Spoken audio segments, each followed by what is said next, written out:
Chaque jour, retrouvez les 4 programmes Fréquence Évasion Radio et Monte Carlo Azur en live. Des podcasts gratuits, des infos concernant vos émissions préférées sur les sites de fréquenceévasion.com et montecarloazur.com. YouTube est un complément des programmes de Fréquence Évasion avec plus de 500 vidéos à votre disposition. Bonne journée sur Fréquence Évasion, la radio d'expression. La clé du mystère sur Fréquence Évasion, histoire insolite, recherche et témoignages. Dans quelques instants sur Fréquence Évasion, nous serons en compagnie de Laurent Freeman de Stop Mensonge pour parler de chamanisme. À tout de suite. Chaque jour, sur Fréquence Évasion Radio, recherche, ovni, paranormal, faits de société, protection de l'environnement et les rendez-vous avec vos stars préférées dans Paroles de Stars. Fréquence Évasion, c'est également la voix des sudistes en Principauté de Monaco et dans le Grand Sud. Fréquence Évasion Radio, dites-nous tout. Dites-nous tout. Dites-nous tout. La clé du mystère sur Fréquence Évasion, recherche et témoignages. Laurent Freeman, bonjour et merci d'être avec nous. Bonjour. Alors, nous allons parler de chamanisme, de champignons, de plantes hallucinogènes. Pour commencer, on pourrait rappeler ce qu'est le chamanisme pour les personnes non averties. Oui, alors juste avant de rappeler le chamanisme, je voudrais te remercier d'avoir fait cette émission parce que ça demande un gros courage d'aborder ce sujet et donc c'est un sujet qui est très peu abordé, surtout en France, et donc je te remercie déjà et je remercie la radio Fréquence Évasion pour ça. Avec plaisir. L'opportunité de parler de ça. Avec plaisir. Donc le chamanisme, si on en prend la définition de Wikipédia que vous pouvez trouver sur Internet, le mot chaman signifie être éclairé en tougous, qui est dérivé du sanskrit shramana et orthographié chaman en français. Donc il y a plusieurs définitions, mais je trouve que celle-là colle bien en fait au chamanisme, parce qu'il y a différents types de chamans. Il y a par exemple des chamans qui sont capables de communiquer directement avec les plantes, et il y en a d'autres qui n'ont pas cette capacité-là, mais qui vont avoir d'autres capacités. Et puis il y a différentes aussi traditions de chamanisme. Les chamans en Amérique du Sud sont complètement différents dans leur pratique chamanique des Amérindiens, par exemple. Voilà, c'est la définition que je retiens, être éclairé. Alors quelle différence il y a justement entre ces différentes traditions? Ça repose sur quoi?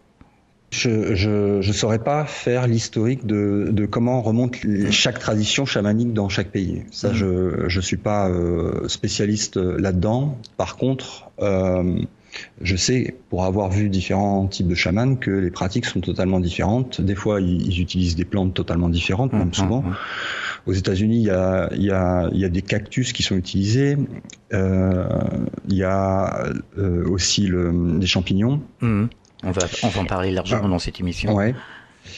Et il y a de plus en plus de chamans qui viennent en fait d'Amérique du Sud et qui remontent en fait vers l'Amérique du Nord et qui emmènent en fait des pratiques chamaniques péruviennes ou brésiliennes ou des pays d'Amérique du Sud, quoi.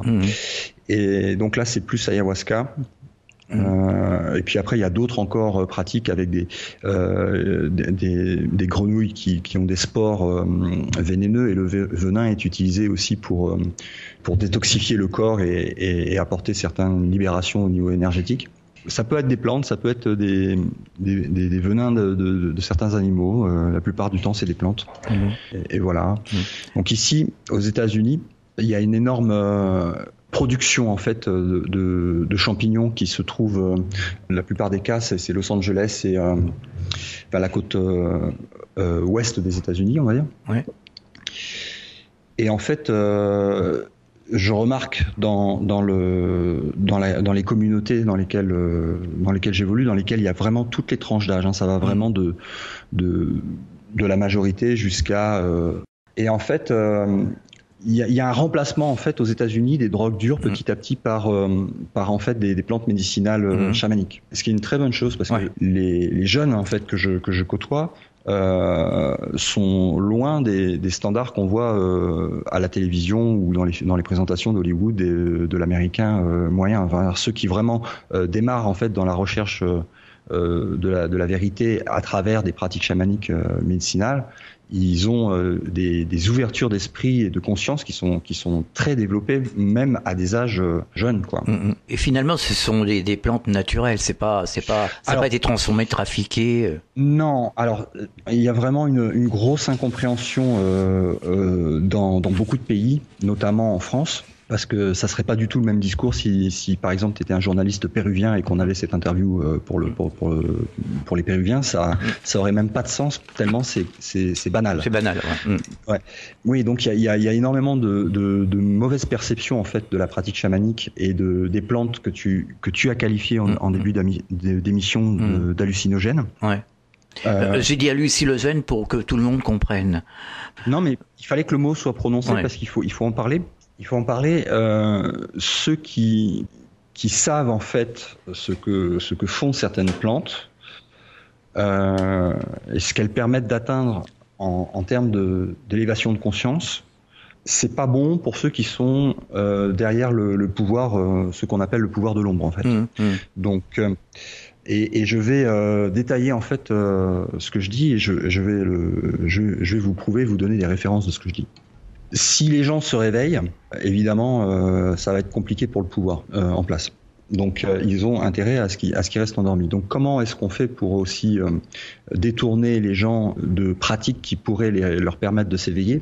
Tout simplement, on utilise le contrôle mental. Donc, le contrôle mental, il est fait là, en l'occurrence, avec l'utilisation de deux mots à coller, qui est champignon hallucinogène. Qui a déterminé ce mot-là pour qualifier ces champignons en particulier? Ce sont les académiciens français qui sont en charge depuis très longtemps je ne connais pas la date, mais de remplir les vides dans le dictionnaire de la langue française. Je ne pense pas qu'il y en ait un qui ne soit pas franc-maçon. Ils ont tous accès à des transmissions de données qui viennent donc par les écoles maçonniques et qui viennent aussi des écoles des mystères et qui ont été perverties, etc. Tout ça, c'est lié aussi avec la loge P2 du Vatican. Et donc, c'est eux qui décident de dire les champignons qui permettent des élévations de conscience et qui sont utilisés dans la médecine traditionnelle depuis la nuit des temps dans tous les pays dans lesquels ces champignons poussent, on va leur coller une étiquette et on va les appeler hallucinogènes. Voilà. Et on va les interdire, on va les mettre sur la liste des plantes interdites. Et voilà, donc circuler, il n'y a rien à voir, surtout n'essayez pas, ça va vous rendre fou, etc. Voilà, ça c'est la programmation. Parce que de ma propre expérience, je parle pour moi, pour avoir utilisé plus d'une centaine de fois, on va dire, dans des cérémonies chamaniques, les champignons. Pour avoir utilisé aussi l'ayahuasca, je n'ai pas d'expérience, aucune, d'hallucination. Alors, qu'est-ce qui s'est passé lors de ces expériences ? J'ai des expériences où j'ai vu d'autres choses, accéder à d'autres dimensions qui sont... pour la plupart du temps, on va dire, caché derrière une sorte de voile, en fait, comme s'il y avait un portail, et en fait, il fallait traverser ce portail pour aller explorer ces autres parties, en fait, de la conscience universelle. Et en fait, je n'ai pas vu d'hallucination. J'ai vu beaucoup de choses, mais je n'ai pas la sensation d'avoir vécu une hallucination. Alors après, chacun a sa propre perception des choses. Mais je ne veux pas juger quelqu'un qui me dirait qu'il a eu des hallucinations. Mais moi, j'en ai pas eu. Alors ça se traduit comment ? Qu'est-ce qu'on découvre exactement ? Alors, il y a beaucoup de choses en fait qui sont complètement différentes à chaque expérience et pour chacun. En fait, la plante elle-même, je vais expliquer un petit peu ce que la plante fait.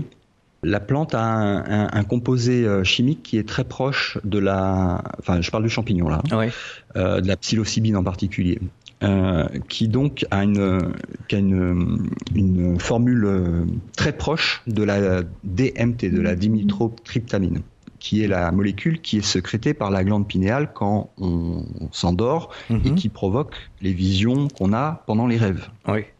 Voilà. Ça permet de projeter l'image à l'intérieur de la tête quand les yeux sont fermés. D'accord. Donc c'est ce qui est appelé le troisième œil. Et donc la dimethyltryptamine permet d'ouvrir en fait cet œil à l'intérieur. Et aussi il y a une relaxation aussi au niveau du corps. Et pour que le corps se relaxe de toutes les tensions qu'il a accumulées pendant la journée et qu'il se mette vraiment en phase de sommeil, il y a aussi une ouverture par la prise de dimethyltryptamine qui est générée donc naturellement par le cerveau, hein, Oui. et chez tous les animaux, chez tous les êtres vivants.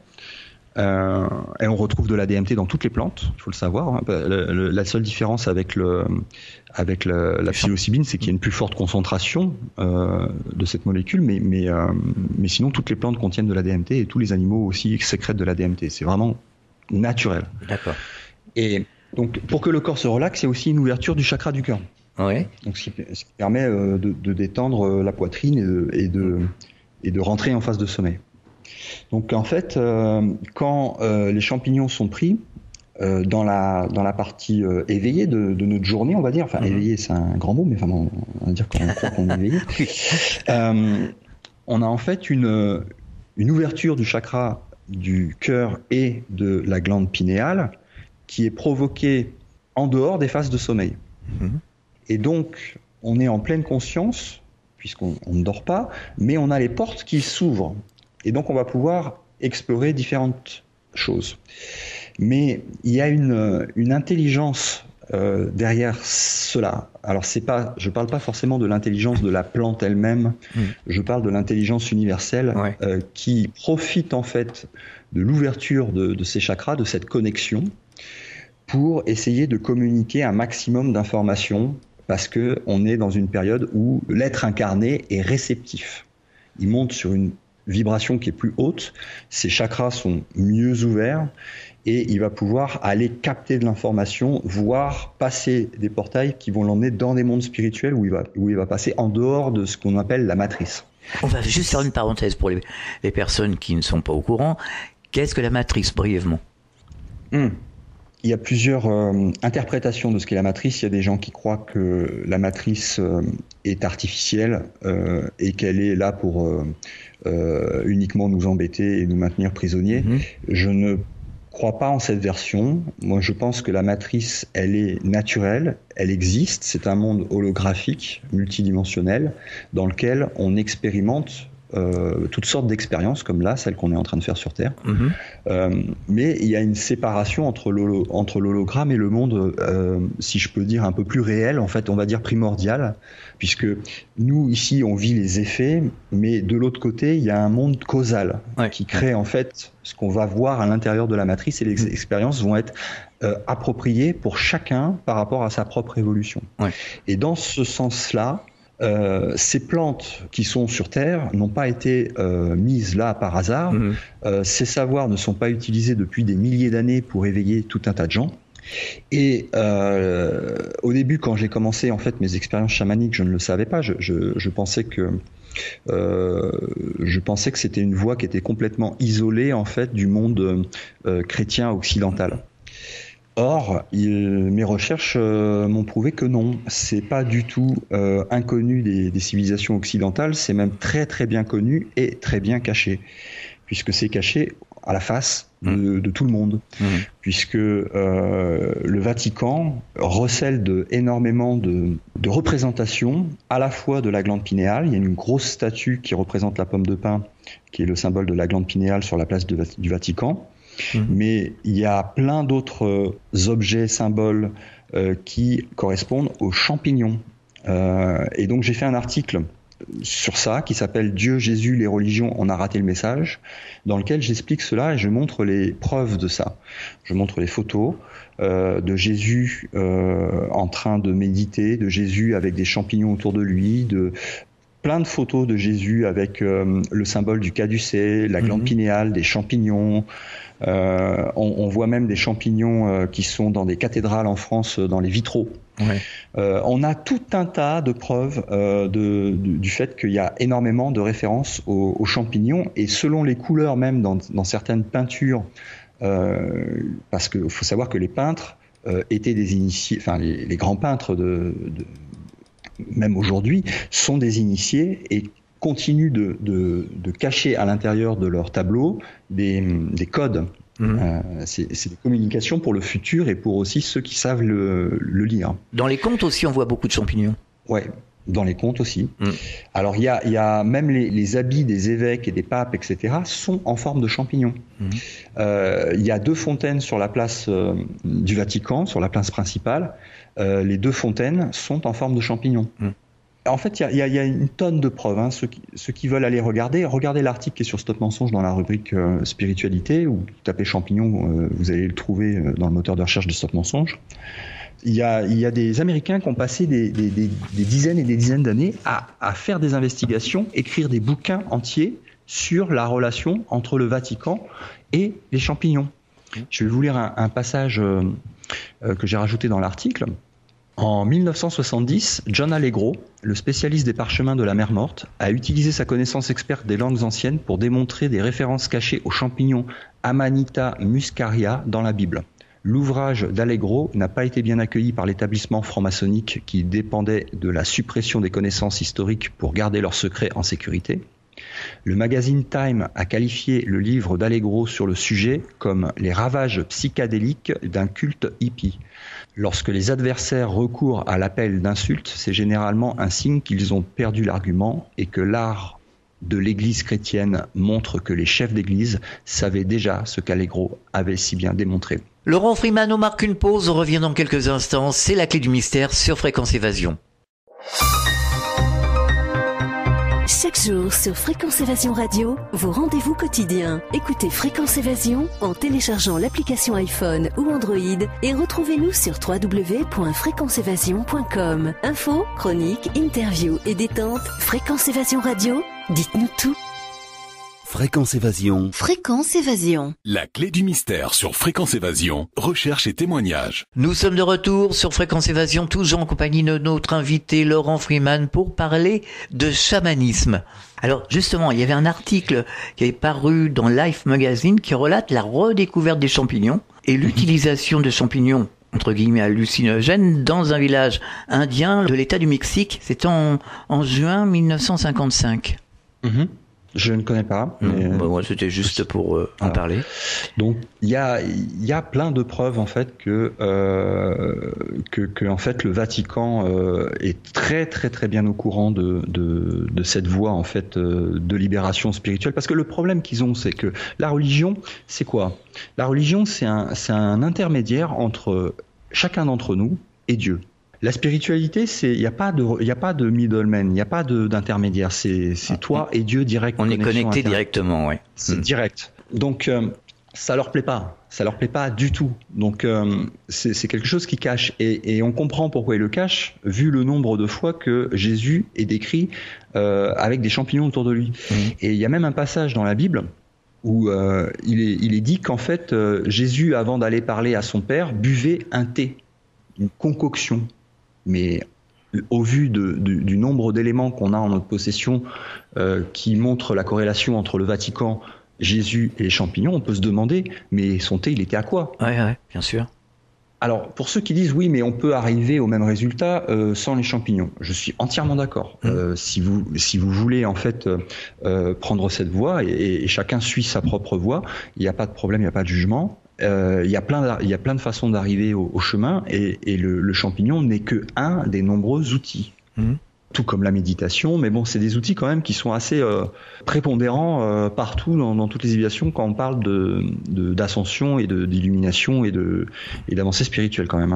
La méditation, on a du mal à passer à travers, mais ça reste quand même des outils. Il y a des gens qui connaissent l'illumination après un accident de voiture lors d'une expérience de mort imminente. Pourquoi pas ? Ils n'ont pas pris ni champignons, mais ils n'ont pas fait de méditation non plus. Donc il y a pas de jugement. Mais c'est une possibilité. On va dire disons que la plupart des gens qui se sont éveillés, mis à part des accidents qui n'en sont pas, parce qu'il n'y a pas de coïncidence, mais disons qu'ils se sont pas éveillés brutalement et qui ont fait en fait un parcours en fait un peu entre les deux, c'est-à-dire que c'est pas je vais me méditer pendant 20 ans dans une grotte pour trouver l'illumination et c'est pas non plus je ne fais rien et je vis ma vie comme ça et advienne que pourra et si j'ai un accident tant mieux pour moi, je connaîtrai l'illumination. Non, c'est un chemin entre les deux qui est un mode actif de recherche de la connexion spirituelle qu'on recherche dans ce chemin, quoi. Voilà. Après, ce qu'on voit pendant les expériences, donc pour répondre à ta question, c'est vraiment différent à chaque fois et pour chaque personne. Alors, on a l'habitude de dire, ceux qui sont expérimentés dans ces pratiques, on a l'habitude de dire, tu peux émettre une intention avant la cérémonie pour émettre l'intention, parce que voilà, pour émettre l'intention de ce que tu veux découvrir, savoir, expérimenter. Mais l'expérience ne va pas être là pour te donner ce que tu veux. Elle va être là pour donner ce que tu as besoin. Et des fois, entre ce que tu as besoin et ce que tu veux dans ton mental, il y a c'est même pas des fois, c'est 99% du temps, il y a une énorme différence. Donc, si ta requête c'est de dire je veux accéder à tel ou tel monde, voir telle et telle chose, etc., mais que à l'intérieur de toi il y a plein de personnes que t'as pas pardonné, que tu t'es pas pardonné de ton passé, etc., ça va te faire remonter des trucs que t'as pas envie de voir, mais ça va te le faire pour ton bien. Ah ouais. Donc, en ce sens, il y a un vrai nettoyage qui est fait par la plante qui va te forcer à affronter en fait ce que tu ne veux pas affronter, ce que tu as peur d'affronter. Mais ça va être en même temps une énorme purge, une énorme libération d'un poids. Donc, ça va être difficile sur le moment et extatique après parce qu'on sent qu'on a vraiment perdu quelque chose de lourd qui nous pesait depuis des années, etc., et que c'est parti, c'est vraiment lâché, quoi. Mais j'ai fait plusieurs émissions avec différents intervenants qui me parlaient de sorties astrales, mais qu'en sortant dans l'astral, ils accédaient à des dimensions, un astral tangible, on va dire, comme là en ce moment, on est dans le monde physique tangible puisqu'on est tous ensemble, on communique tous ensemble. Est-ce que justement pas que dans le monde physique tangible. Oui. On est partout en même temps, mais sauf qu'on n'en a pas conscience jusqu'à l'éveil. Mais est-ce qu'on a accès avec ces champignons? Est-ce qu'on a accès, on va essayer de se simplifier pour que les gens comprennent, est-ce qu'on a accès justement à ces univers? Oui. Ça ouvre les portes. Ça ne veut pas dire que c'est pas parce que la porte est ouverte que tu vas pouvoir la passer. Oui. D'accord. C'est ça le problème. L'action en fait de libération en fait de la diméthyltryptamine va en fait ouvrir le canal. Il va ouvrir le canal vertical qui part du sommet, plus haut que le sommet du crâne, mais qui est physiquement sur le sommet du crâne, sur le corps physique, et qui va descendre jusqu'au chakra racine, qui est tout en bas. Donc c'est comme un énorme courant d'énergie qu'on appelle la Kundalini qui va circuler à l'intérieur. Donc soit la personne est loin en fait d'avoir atteint le niveau nécessaire spirituellement pour pouvoir activer sa Kundalini, et là ça va être violent, c'est-à-dire que ça va mettre en exergue à l'intérieur de ton corps les parties qui ne sont pas soignées encore et que tu as besoin de lâcher ou qui ne sont pas encore soignées, que tu as besoin de libérer. Et ça va être comme un feu qui va te traverser et qui va tout faire ressortir, tout ce qui n'est pas droit. Voilà. Donc c'est pas un truc récréatif à faire un samedi soir entre copains, etc. Oui, je me doute, oui. Ça se fait avec des personnes expérimentées dans un cadre et une intention qui sont en harmonie et dans un but d'élévation spirituelle. Sinon, si tu respectes pas la plante, tu risques effectivement d'avoir un retour de bâton. Mais quand c'est fait dans les bonnes conditions, ça aide énormément de gens. Moi, j'ai vu des gens sortir de dépression profonde, de régler des problèmes qui n'étaient pas réglés depuis 10 ans. J'ai un ancien voisin, la première fois qu'on a en fait pris les champignons ensemble, ça a été très très difficile pour lui. Il a eu des moments de très grande libération, de douleur, de souffrance, d'émotion. Et le lendemain, il est venu me voir et il m'a dit, tu sais, avant que je vienne te demander en fait de prendre des champignons avec moi, j'étais dans mon garage avec un pistolet à la main et j'étais en train de me demander si j'allais pas me mettre une balle dans la tête, et j'ai vu ce paquet de champignons sur le rebord qui était là, et il s'est dit, tiens, je vais aller. Enfin, il y a une voie qui l'a guidé pour aller pour aller faire cette expérience. Ouais. Et il était sous médication. D'antidépresseurs depuis des années. Sa femme était sous médication aussi d'antidépresseurs depuis des années. Il a été instantanément guéri. Il a instantanément arrêté toutes les médications. Alors ça aussi, il y a énormément de preuves et il y a aussi des études scientifiques publiées. Alors, c'est difficile des fois d'avoir des preuves quand il s'agit de sujets aussi sensibles que ça. Mais là, on en a quelques-unes quand même qui sont en fait étalées dans les circuits, on va dire, scientifiques traditionnels mainstream. Ouais. Et donc ces études montrent qu'il y a des résultats qui sont énormes en matière de traitement de la dépression avec la prise de psilocybine. Et c'est très rapide. C'est très rapide. En une prise ou en quelques prises. Mais une question qui me vient à l'esprit, moi je suis en relation régulièrement avec des gens qui font des NDE, qui sont en phase de mourir, hein, on va dire ça comme ça. Et finalement tout se passe bien. Et nous on se pose toujours des questions incroyables ici, c'est dangereux, c'est ci, c'est ça. Et visiblement... c'est la programmation. Oui, ben voilà.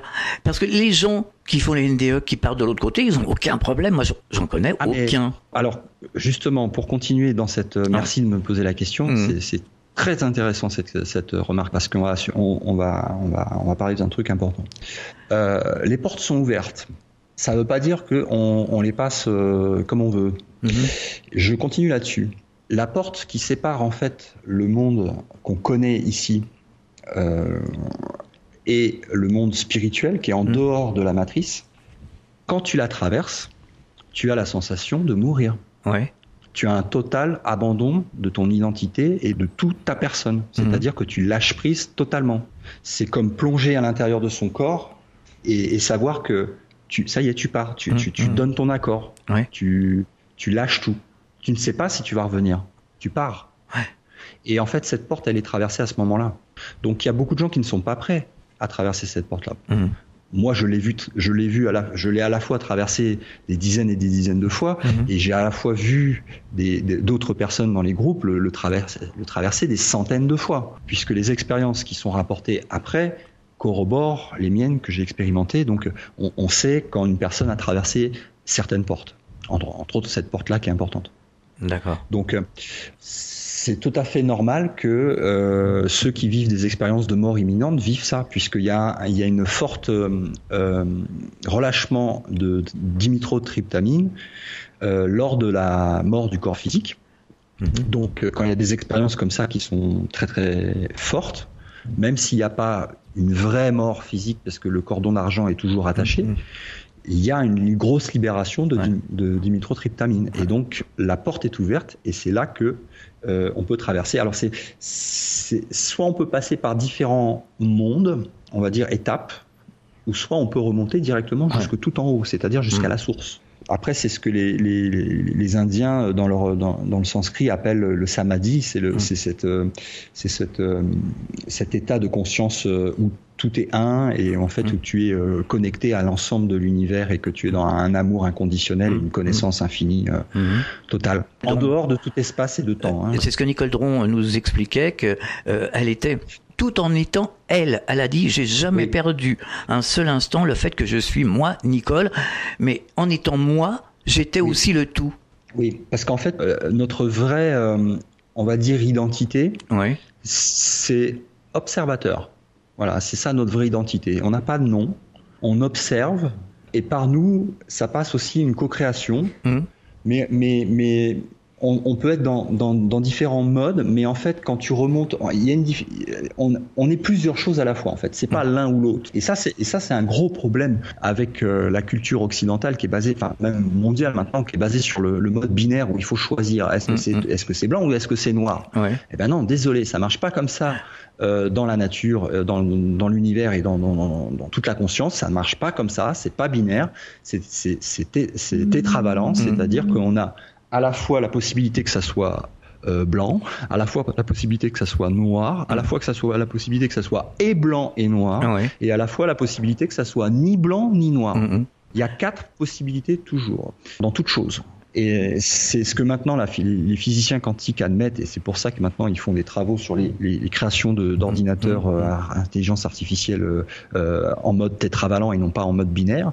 C'est parce que c'est comme ça que ça fonctionne dans l'univers. Donc à la question de savoir est-ce que je suis ça ou est-ce que je suis ça, c'est pas ça la question. Le problème, c'est la clé de compréhension que le monde ne fonctionne pas en système binaire. Vous êtes à la fois ça, et à la fois ça, et à la fois autre chose, et à la fois autre chose, et à la fois autre chose. Et c'est des consciences imbriquées dans des consciences, des consciences, des consciences. Et à la fin, c'est tout. Ouais. Donc, on est ça. Voilà. Et on est tout à la fois. Mais il y a un point d'observation qui se déplace. Ouais. Et quand tu montes, en fait, tout en haut de la source, tu t'aperçois que ton point d'observation, tu peux le fusionner avec l'ensemble. Et à n'importe quel moment, tu peux revenir en tant qu'observateur dans ton point d'observation, tout en étant dans l'ensemble, mais en étant aussi toi-même. C'est une question de point de vue, finalement. Hein. Oui, mais ça se fait automatiquement. Ouais, c'est-à-dire que tu y penses, tu deviens la source. Oui. Et tu deviens tout ce qui est. Tu repenses à ta propre point d'observation et tu redeviens le point d'observation voyant la source. D'accord. Mais c'est un peu comme ceux qui font les remote viewing et qui disent je vois en tant qu'observateur ou je deviens la scène. Mais c'est logique. Tu peux faire les deux. Ouais. Mais quand par exemple, alors c'est peut-être une forme de, enfin moi je le fais, hein, mais naturellement, je suis dans mon jardin, je m'assois sur une chaise et puis je regarde tout ce qu'il y a autour de moi. À un moment donné, si on lâche prise, on s'aperçoit qu'on fait partie du tout. On s'en aperçoit. C'est ça. Ça peut se travailler en méditation. C'est ce que font les moines bouddhistes quand ils veulent ascensionner. Ouais. Ils se concentrent dans leur méditation sur le fait qu'ils sont toute chose. Oui. Que toute chose est eux et que nous sommes un. Et que tout est un. Et c'est une fois arrivés à la conscience que nous sommes un, que là, ils ont passé le cap et qui deviennent en fait illuminés. En fait. Finalement, tout ce qui nous sépare de ce point de vue, quelque part, c'est tout ce brouhaha qui est autour de nous, c'est la télévision, c'est la politique, c'est toutes ces choses qui nous éloignent de tout ça. Oui. Et puis toute cette programmation qu'il faut apprendre à identifier parce qu'il n'y a pas pire programmation que celle qu'on voit pas. C'est des programmes qui sont cachés mais qui perdent en fait de leur efficacité une fois qu'ils ont été identifiés en tant que programmes. Cachés où et comment ? À la vue de tout le monde. Comme par exemple dans le mot plante hallucinogène. Film de science-fiction, ou tous ces mots à coller qui veulent rien dire. Science-fiction, soit c'est de la science, soit c'est de la fiction. Ça peut pas être les deux. Pourquoi ils accolent deux mots qui sont totalement opposés ? Oui, puis aussi on vit qu'une fois, des choses comme ça, quoi, qui sont dites, récitées. Est-ce que tu imagines que les académiciens aient appelé cette plante champignon élévateur de conscience au lieu de champignon hallucinogène ? Oui, ça change tout. C'est évident. Alors eux, ils ont gardé en fait des secrets dans l'école des mystères qui avaient été en fait au départ étaient bénéfiques, mais qui ont été pervertis. Et en fait, ils font en fait des pratiques aussi pas tout à fait similaires, mais il y a quand même des similarités dans le sens où dans les deux cas, en fait, quand tu veux passer, tu es obligé d'avoir cette perte de l'ego, de l'identité. C'est vraiment le symbole de la crucifixion, mais de la crucifixion, non pas de l'être de chair, mais de l'ego, pour qu'il ressuscite en tant qu'être divin incarné sur Terre, complètement présent. Laurent Freeman, on marque une pause, on revient dans quelques instants. C'est la clé du mystère sur Fréquence Évasion. Réactualisez régulièrement toutes vos applications iPhone et Android sur les sites de Fréquence Évasion Radio et Monte Carlo Azur. FréquenceÉvasion.com, FréquenceÉvasion2.com et MonteCarloAzur.com. Fréquence Évasion. Fréquence Évasion. La clé du mystère sur Fréquence Évasion, recherche et témoignages. Nous sommes de retour sur Fréquence Évasion, toujours en compagnie de notre invité Laurent Freeman pour parler de chamanisme. On pourra rappeler ce qu'est l'école du mystère ? L'école des mystères, c'est en fait toutes les écoles qui ont transmis les secrets qui avaient été donnés par des civilisations très anciennes, bénéfiques d'ailleurs, et qui avaient été donnés, mais pas à n'importe qui, n'importe comment. Donc il y avait une sorte d'initiation, des stages d'initiation, on va dire, qui permettaient d'accéder niveau par niveau à aller vers cette illumination. Mais après, ça a été perverti et en fait, eux, ils ont utilisé ça en tant que...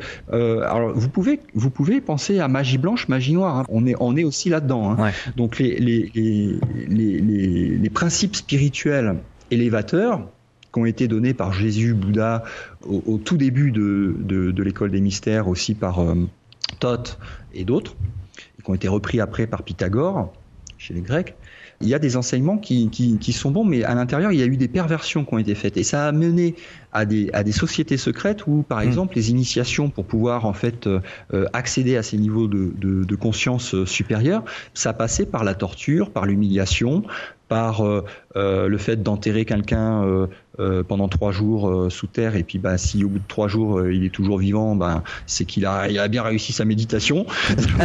des trucs un peu à la Spartiate, on va dire. Ou alors il y a des initiations aussi où on donne un bol de poison à boire à l'initié, et puis s'il survit à ça, c'est qu'il a réussi à transmuter en fait le poison qu'on lui a présenté, et qu'il a réussi à le transmuter par la conscience et à faire en sorte qu'il n'en meure pas.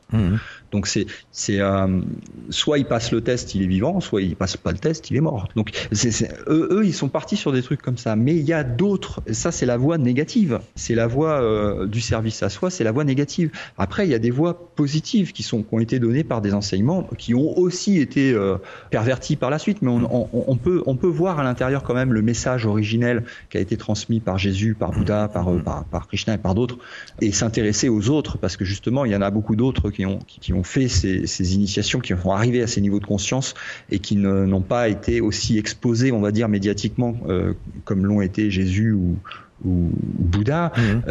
Et donc certains enseignements sont plus purs que d'autres. Et puis il y a aussi autre chose, c'est que les enseignements ne viennent pas que d'un passé lointain, les enseignements continuent d'arriver en permanence. Donc il y a énormément aujourd'hui de gens incarnés sur Terre, ou de gens qui channelent de l'information, ou qui sont en pleine conscience, j'en connais quelques-uns, qui ramènent en fait sur Terre des enseignements purs.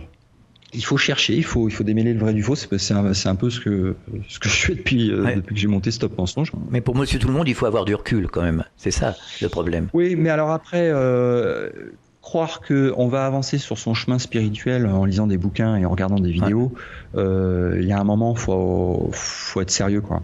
Il y a effectivement des choses qui sont intéressantes à collecter en tant qu'information, et c'est ce que j'ai fait. Mais il y a un moment, faut s'y mettre.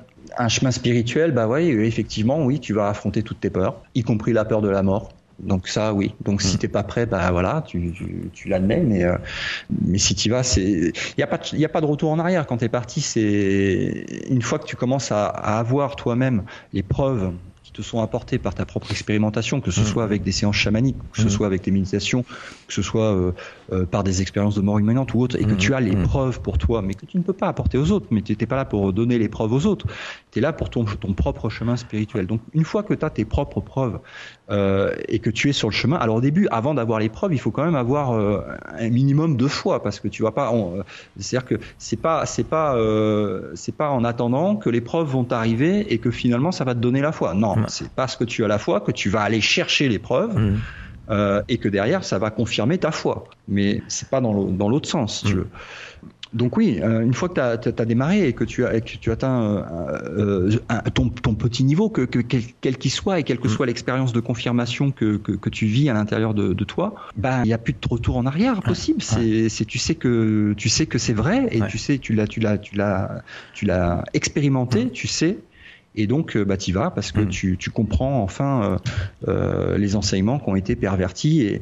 Et moi, c'est ce que j'ai dit dans l'article au début. Moi, quand j'étais jeune, j'étais élevé dans un environnement catholique, et j'ai tout rejeté en bloc après quand j'étais en âge un peu plus âgé, pour comprendre que moi, le Dieu vengeur, etc., qui donne des ordres, mais qui dit ça colle pas. Ça colle pas avec c'est certain. Donc j'avais tout rejeté d'un bloc, si tu veux. Bien sûr.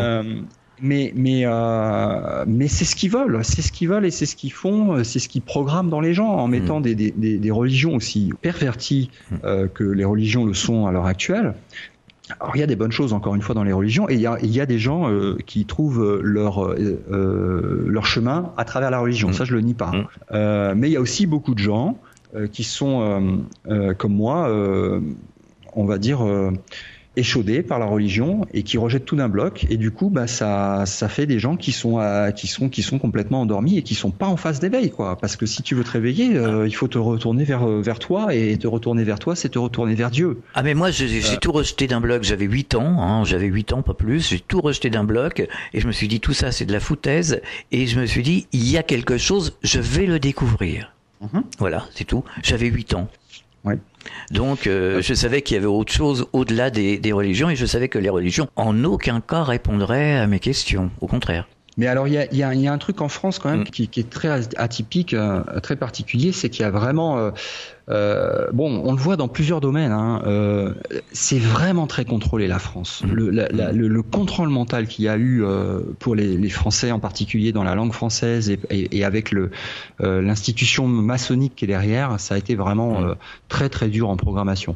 Et je dis ça parce que aux États-Unis, il n'y a aucun problème à trouver des vidéos d'artistes, de gens de célébrités qui ont été au Pérou prendre de l'ayahuasca ou des champignons ou qui font des cérémonies et qui en parlent ouvertement et qui disent ce qu'ils ont vécu. Comme par exemple, là récemment j'ai vu un documentaire avec Michelle Rodriguez, l'actrice américaine là, qui joue dans plein de films comme Avatar ou autres.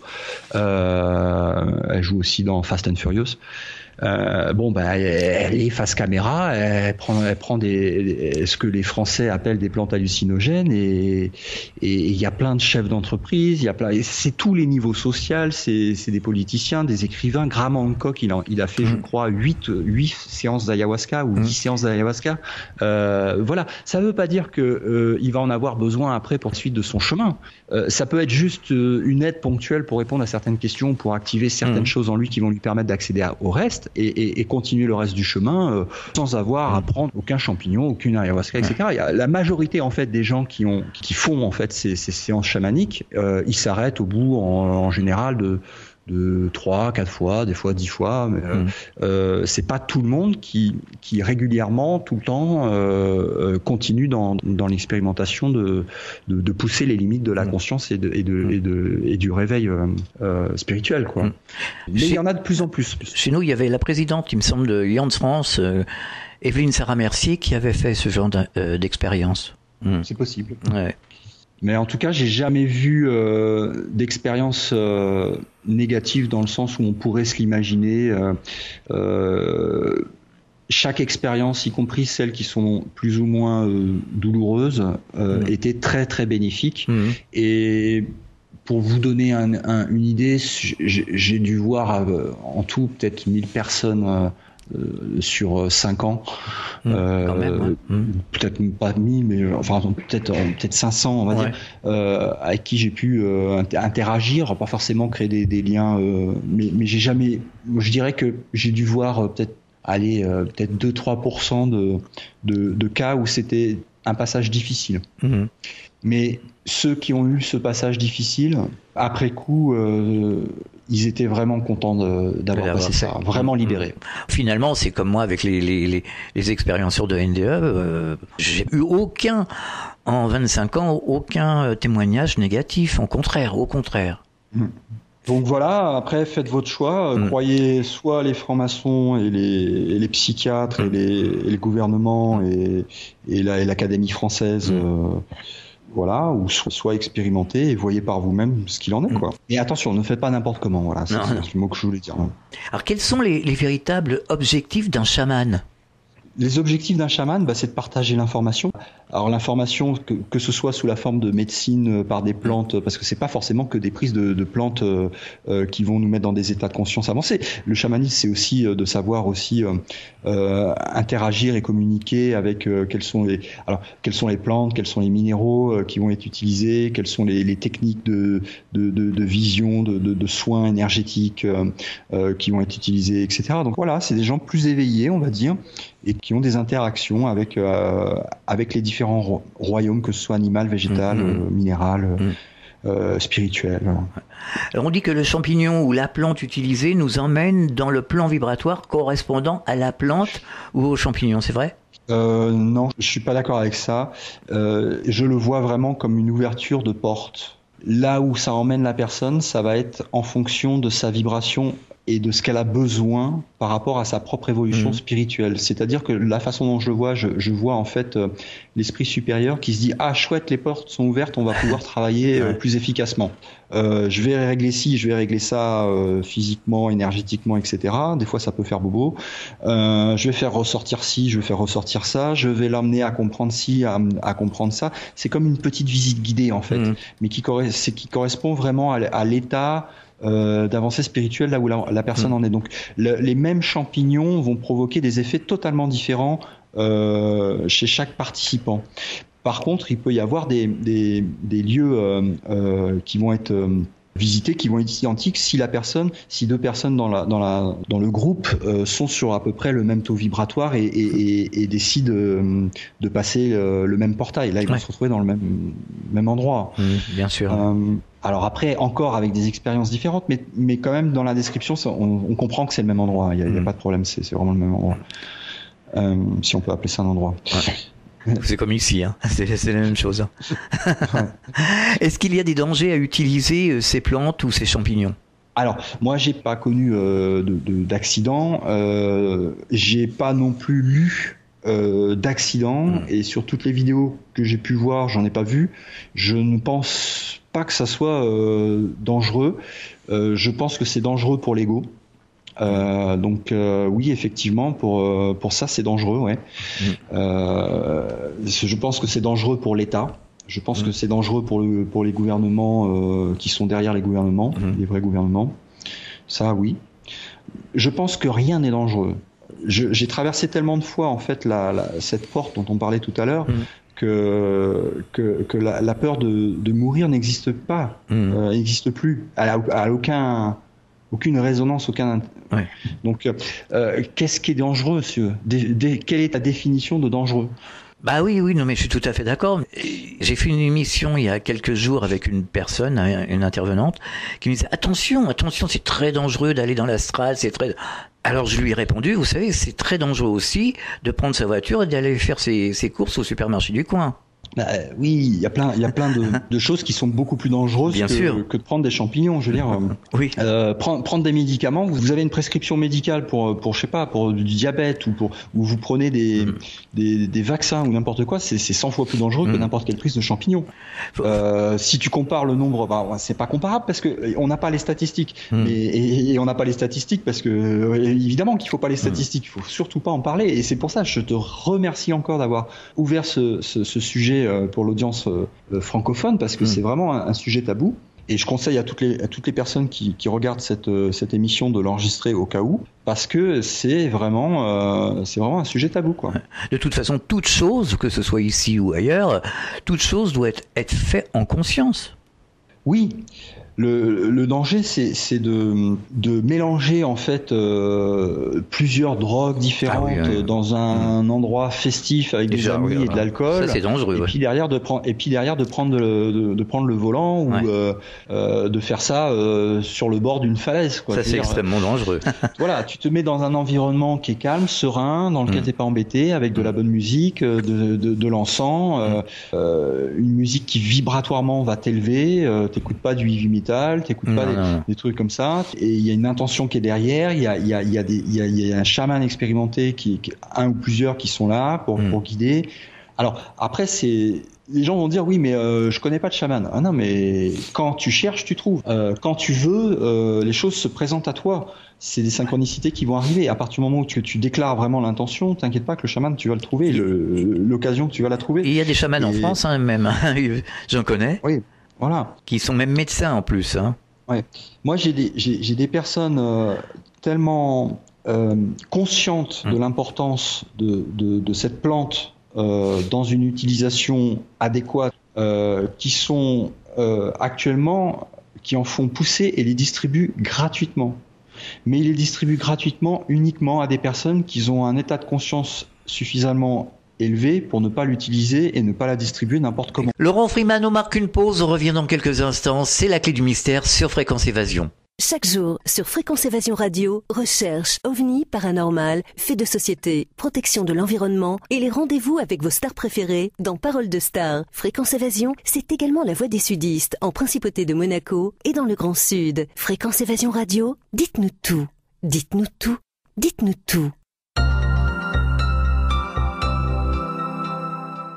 La clé du mystère sur Fréquence Évasion, recherche et témoignages. Nous sommes de retour sur Fréquence Évasion, toujours en compagnie de notre invité Laurent Freeman pour parler de chamanisme.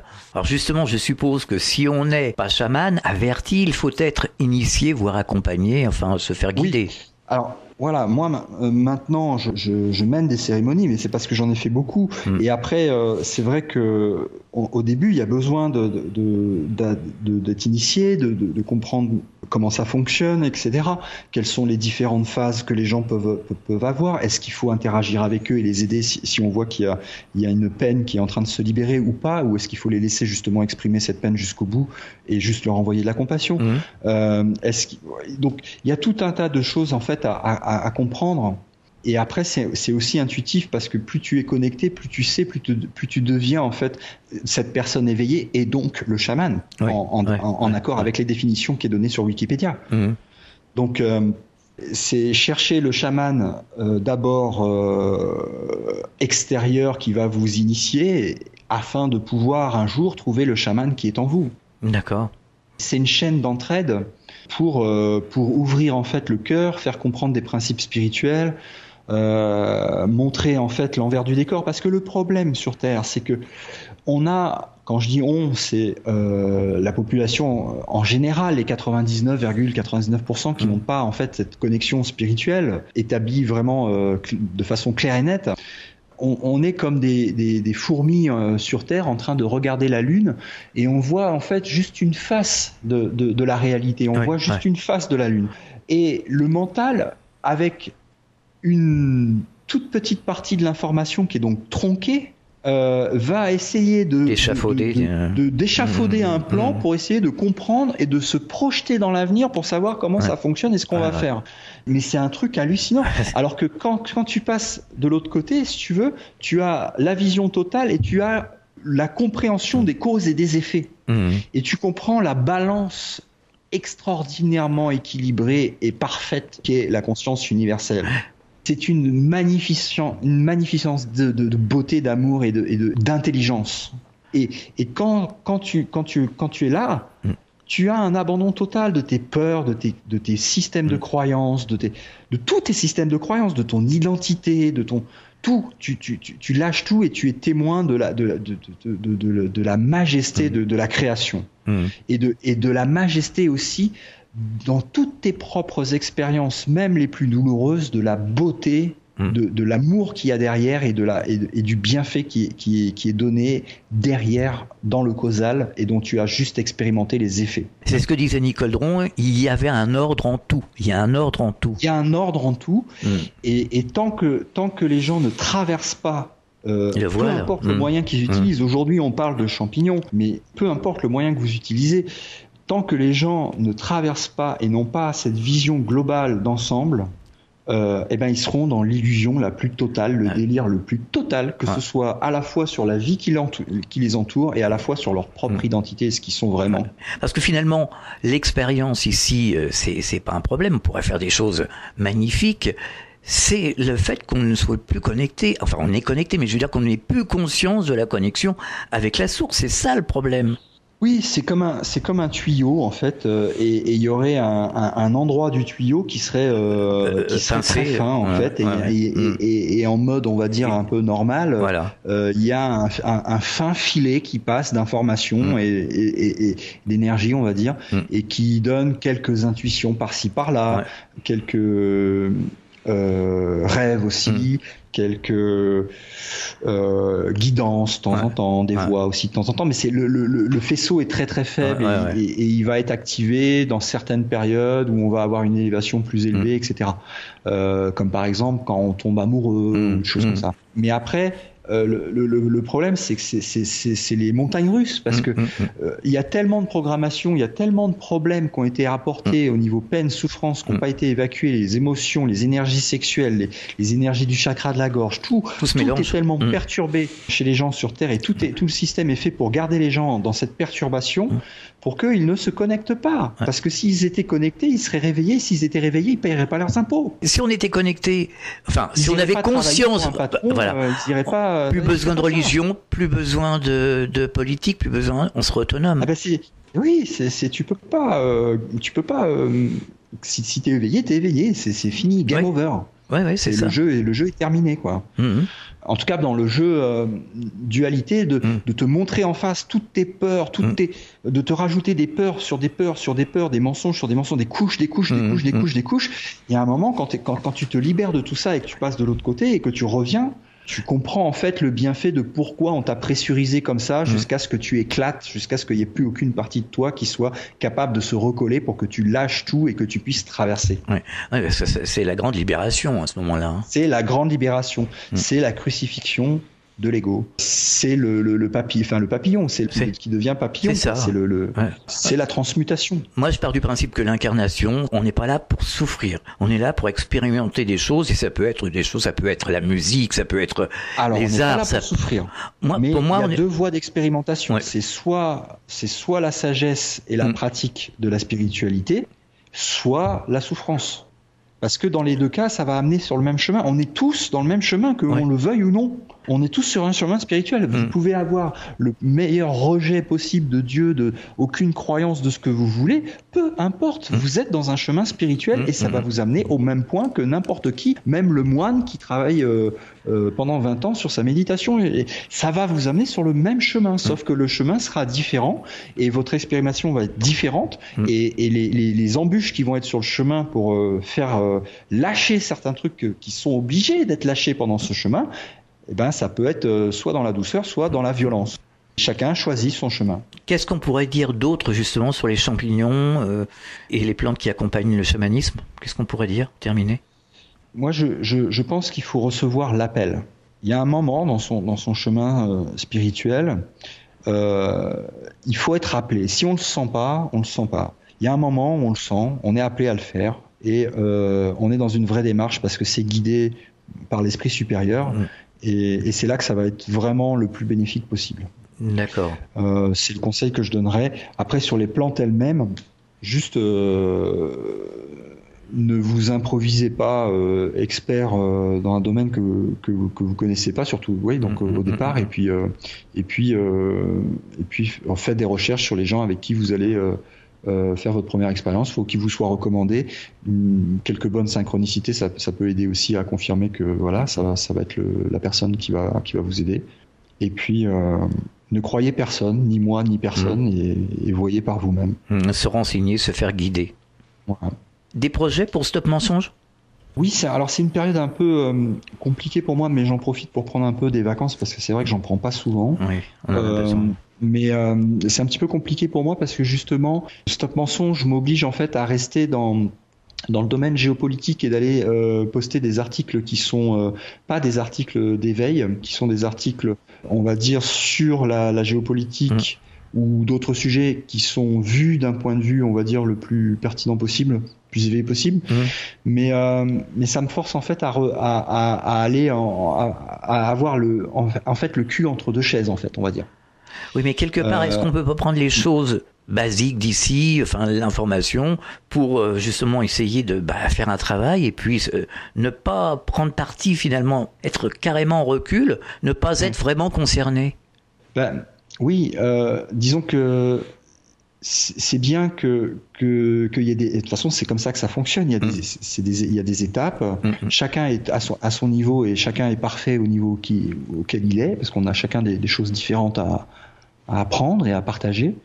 Et donc, oui, il y a des stades. Et pour arriver au stade de se mettre vraiment dans une recherche intérieure, ça passe par des recherches extérieures d'informations et des étapes. Ouais. Donc, dans ce sens-là, c'est pour ça que ça me force à continuer à faire ce travail d'éveil pour le plus grand nombre, en continuant à poster des articles qui sont pas forcément le domaine de prédilection que je suis actuellement en chemin d'expérimentation. Mais ça aide beaucoup de personnes à justement atteindre un endroit où ils vont avoir le déclic en fait de dire ok, j'ai compris que maintenant la suite de mon chemin, elle va pas être dans les livres, elle va pas être dans écouter des émissions sur internet, elle va vraiment être dans une recherche intérieure. C'est-à-dire qu'on a besoin à un certain moment, même après, mais à un certain moment on a besoin d'émissions radio, on a besoin de livres, parce qu'il y a des gens qui savent qu'il y a quelque chose, mais ils n'ont pas le déclic, ils savent pas à quelle porte taper. Enfin, il faut à un moment donné faire quand même un travail de recherche structuré quelque part avant de. Oui, mais je suis d'accord qu'il faut faire un travail de recherche, mais il ne faut pas tomber non plus dans l'excès inverse, à savoir que la recherche amènera d'autres questions et c'est sans fin, parce que la connaissance est sans fin. Oui, c'est vrai. Donc il y a un moment aussi où il faut accepter de ne pas savoir et d'avoir la foi et de s'en remettre à sa guidance et à l'expérimentation personnelle et de dire voilà, je sais pas ce que je vais expérimenter, je n'en sais rien du tout, mais ça va être formidable parce que c'est quelque chose de nouveau. Alors Mark O'Byrne, je sais pas, si tu le connais, Mark O'Byrne, que nous avons interviewé plusieurs fois, disait il faut sortir de la croyance pour entrer dans la certitude.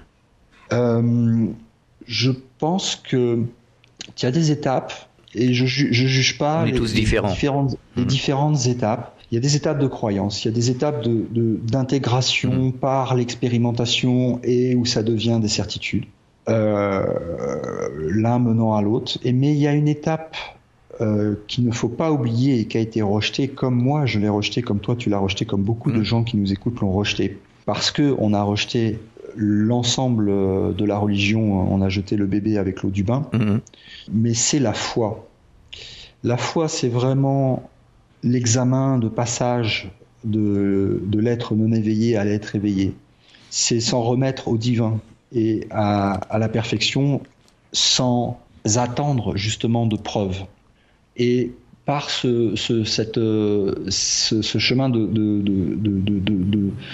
dire ok, je ne sais pas qui croire, je ne sais pas ce que je veux savoir, parce que même si j'apprends quelque chose, que j'ai posé la question, ça va amener d'autres questions, et en final, même si on connaissait tout, et alors qu'est-ce que tu fais de toute cette connaissance, tu veux dire, à quel moment tu t'arrêtes pour être dans le je suis et non pas dans le je veux savoir. C'est surtout la base qu'il faut avoir, et la plupart des gens ne l'ont pas, cette base.